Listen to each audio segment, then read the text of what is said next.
Pada praktikum PGPBL kali ini dengan judul React Native Growth bagian 2, dilakukan beberapa modifikasi. Pertama ada dalam halaman atau file lokasi TSX. Di sini ditambahkan tombol hapus data titik yang akan dilakukan berdasarkan ID setiap poin yang terdeteksi. Berdasarkan jurnal yang ditulis oleh Nurnawati, Suseno, Masnu, dan Ariana, dalam konteks hapus data ini Firebase Real-Time Database digunakan sebagai media penyimpanan utama untuk komunikasi dua arah antara aplikasi dengan server secara langsung. Kemudian proses pengambilan data dilakukan menggunakan fungsi onValue di sini yang secara otomatis akan memperbarui state aplikasi ketika terjadi perubahan dalam data di Firebase. Kemudian penghapusan data lokasi dilakukan menggunakan fungsi remove yang bekerja berdasarkan parameter ID tertentu sehingga kemudian setiap titik pada database dapat dihapus secara spesifik. Di sini button diletakkan di bagian kanan bawah dari setiap list point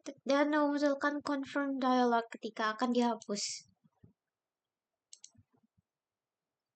Setelah itu di dalam file layout TSX ini ditambahkan dua tab screen yaitu Gmap dan Map Web View untuk menampilkan peta leaflet dan peta dari Google Maps API yang simbolnya menggunakan map fill dan Gmap fill. Di sini terhubung pada icon simbol TSX yang ikonnya ditambahkan pada bagian konstanta mapping. Setelah itu dibuat file baru bernama map.html yang menggunakan CSS dari leaflet dan font awesome. Di sini terdapat kode untuk memanggil data point dari Firebase, kemudian peta diinisialisasi, kemudian tile layer ditambahkan dari OpenStreetMap, dan di sini dituliskan kode untuk mendapatkan data point yang telah dimasukkan ke dalam Firebase, serta fungsi delete point yang disertakan dalam pop-up setiap data titiknya.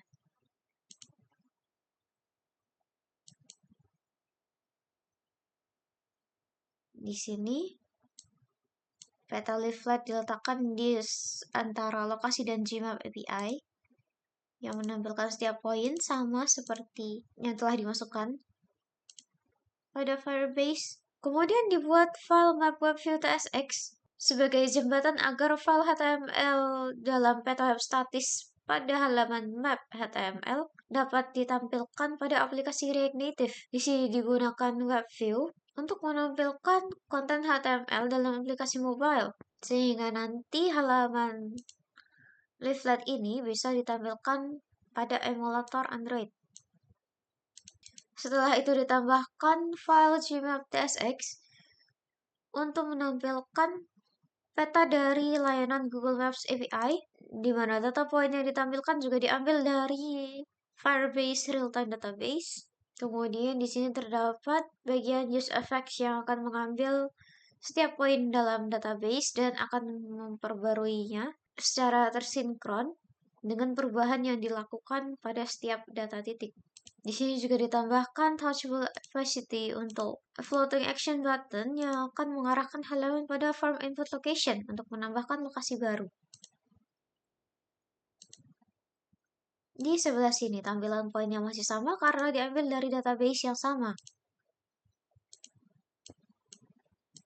Kemudian terdapat pop-up untuk setiap poinnya. Dan tombol floating action button.